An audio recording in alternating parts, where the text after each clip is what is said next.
صحیح مسلم میں اوپر تلے اکٹھی 3 حدیثیں ہیں اویس کرنی کے بارے میں. انٹرنیشنل نمبر کے مطابق 6490 سے لے کر 492 تک، ان 6490، 491 اور 492.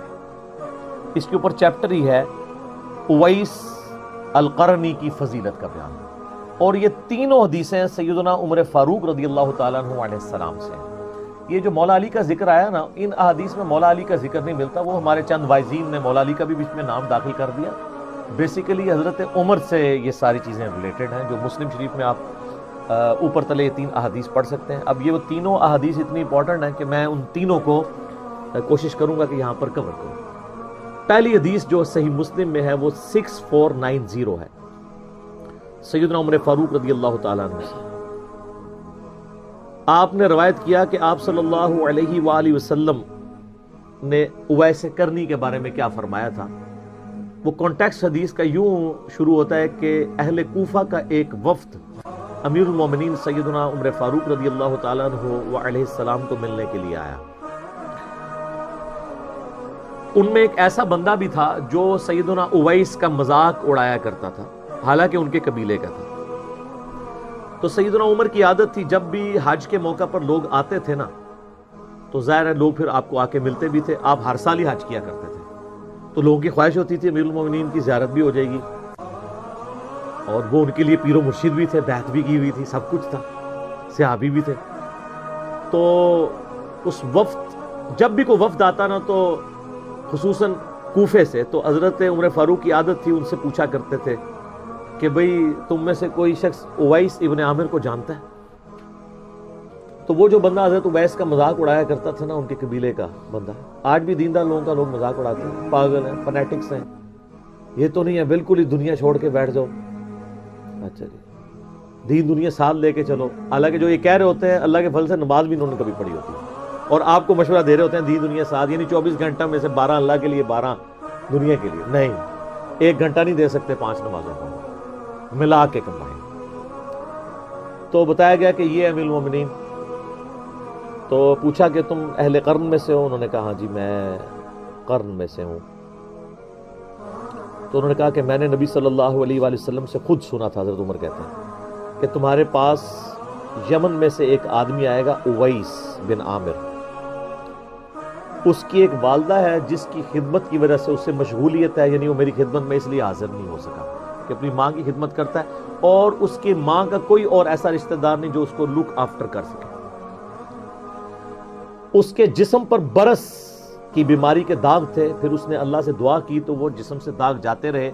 اب صرف 1 درہم کے برابر داغ اس کے جسم پہ باقی ہے اس بیماری کا. وہ بیماری اللہ تعالیٰ نے دور کر دی ہے. اور تم میں سے جو شخص بھی اس سے ملے اپنی مغفرت کی دعا اس سے کروائے. اچھا، نبی علیہ السلام نے یہ نہیں کہا کہ اس سے جو ہے وہ مال و دولت کی دعا کروائے. استغفار کے الفاظ ہیں، اپنے لیے استغفار کروائے کہ وہ اللہ کے حضور تمہارے لیے استغفار کرے.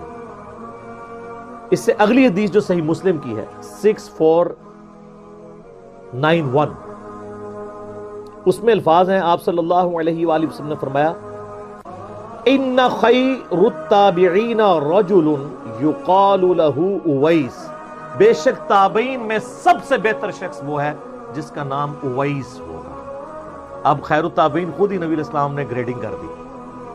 جس طرح ہم گریڈنگ کرتے وقت سیدنا ابوبکر، عمر، عثمان و علی کو ٹاپ پہ لے کے آتے ہیں، تو تابعین میں ٹاپ پہ کون؟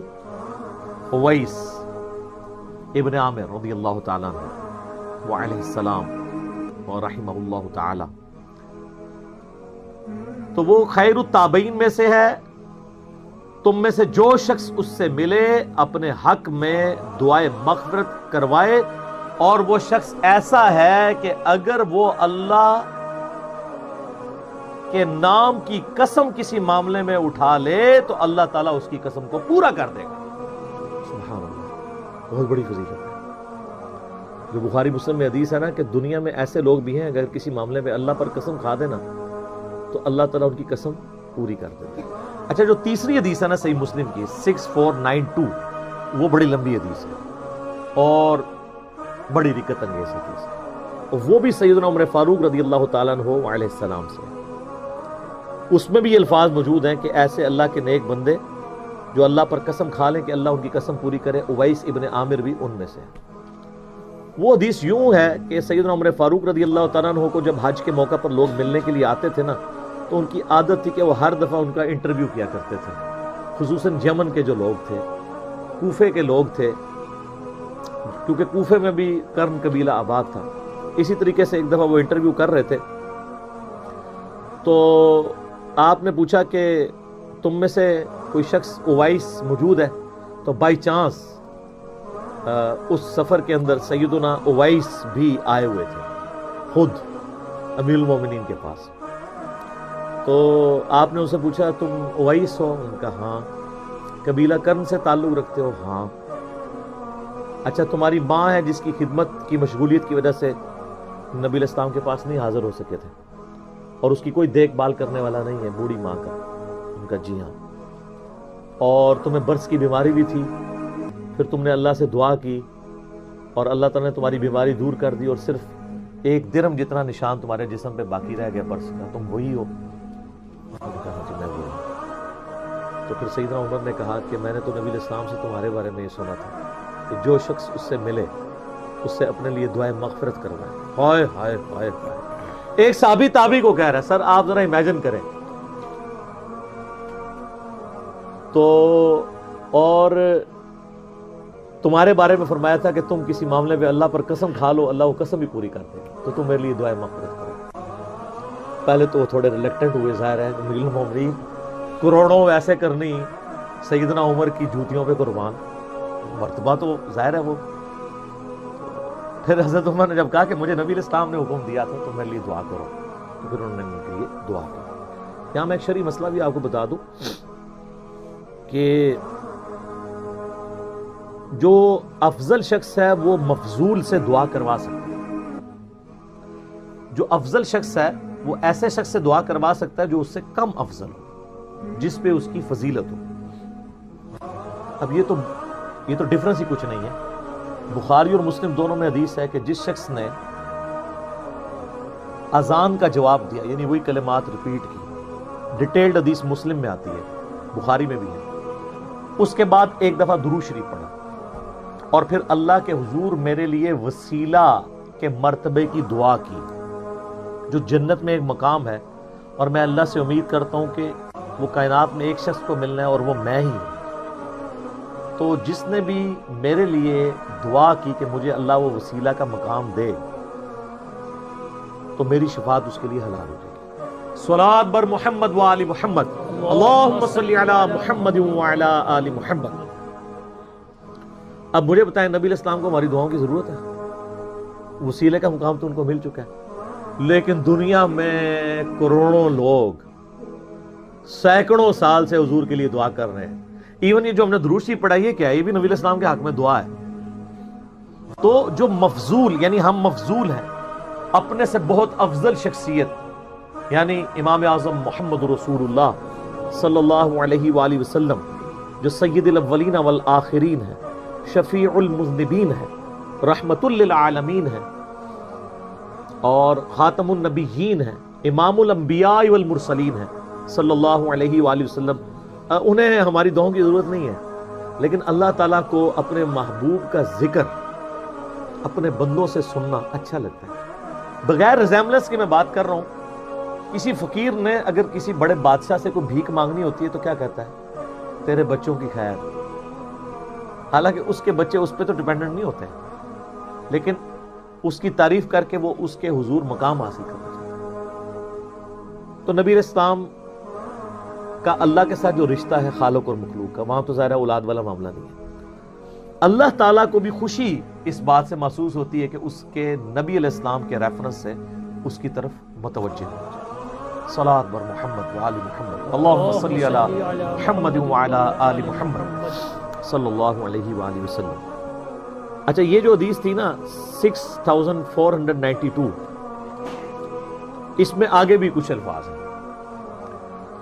جب دعا کروا لیتے ہیں پھر حضرت عمر کہتے ہیں کہ اویس میں گورنر کوفہ کو تیرے لیے خط نہ لکھ دوں کہ ذرا تیرا خیال رکھا کرے. ہم میں سے کوئی ہوتا کہتا حضور ضرور لکھے. ہائے ہائے ہائے سر، جو اللہ کے ساتھ لگ جاتے ہیں نا ان میں غنا آ جاتا ہے.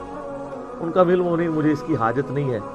مجھے تو بوریا نشین اور بسیدہ کپڑوں میں جو ملبوس لوگ، درویش لوگ، ان کے ساتھ بیٹھنا پسند ہے. مجھے کسی دنیاوی غرض کی حاجت نہیں.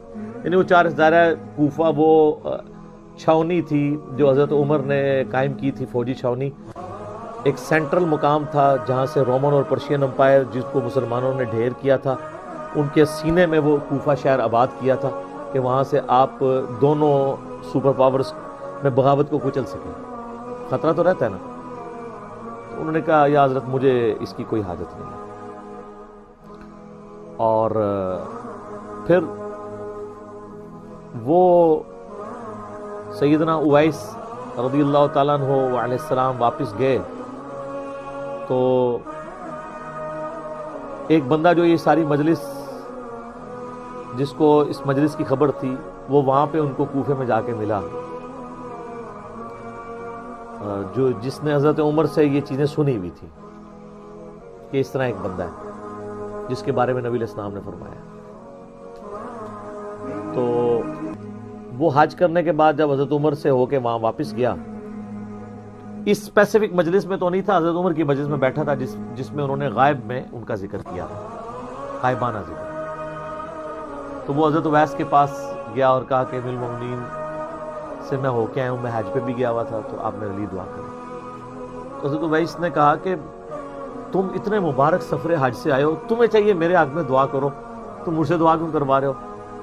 ان کا حضرت آپ کے بارے میں تو نبی علیہ السلام نے فرمایا کہ جو اویس کو ملے تو اس سے دعا کروائے. تو انہوں نے کہا تم لگتا ہے کہ عمر ابن خطاب سے مل کے آئے ہو.